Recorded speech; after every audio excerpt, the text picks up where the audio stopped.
ગામડું ગામ હતું એમાં બરાબર ભવાઈ આવી. ગામડામાં ભવાઈ આવે એટલે એની વ્યવસ્થા કેવી હોય કે ગામડાની અંદર ભવાઈ કંપનીવાળા હોય એ જાય, ફૂઈબા રોટલો ગળજો કરીને કહે એટલે ત્યાં જમવાનું હોય.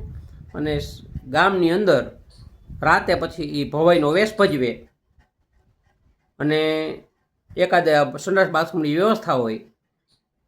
તો આવી એની વ્યવસ્થા હોય. એટલે એક કોઈ કંપની ગામડાની અંદર બરાબર આવી. હવે વ્યાસ લોકો કે ફૂઈબા રોટલો ગળજો કહીએ એવા એટલે એને એમ થાય કે બ્રાહ્મણ આવ્યા તો સારું લાડુ કરીએ. અને પછી તો ભાઈ લાડુ બાડુ બધાએ ખાધું, ઓવર ઇટિંગ કર્યું.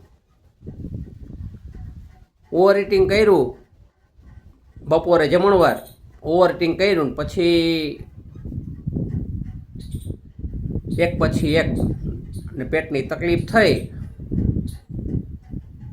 એટલે એક જણો ડબલું લઈ અને સંડાસ પાસે ગયો. ત્યાં અંદર કોઈ હતું એટલે વેઇટિંગમાં ઊભો રહ્યો. બરાબર એની પાછળ બીજો જણો આવ્યો, એને પેટમાં આવી તકલીફ થઈ તો એ પણ એની વાહે લાઈનમાં ઊભો. ત્યાર પછી ત્રીજાને પેટની તકલીફ થઈ, એ પણ પાછળ ઊભો વેઇટિંગમાં. હવે ઓલો અંદર જે બેઠો તો એ કડીકમાંથી નીકળે નહીં એટલે એણે ભજનના અંદાજમાં કીધું. બાયણે હોય જે પહેલો ઊભો હતો એણે ટકોરો મારી કીધું કે મંગલ મંદિર ખોલો દયામય, મંગલ મંદિર ખોલો.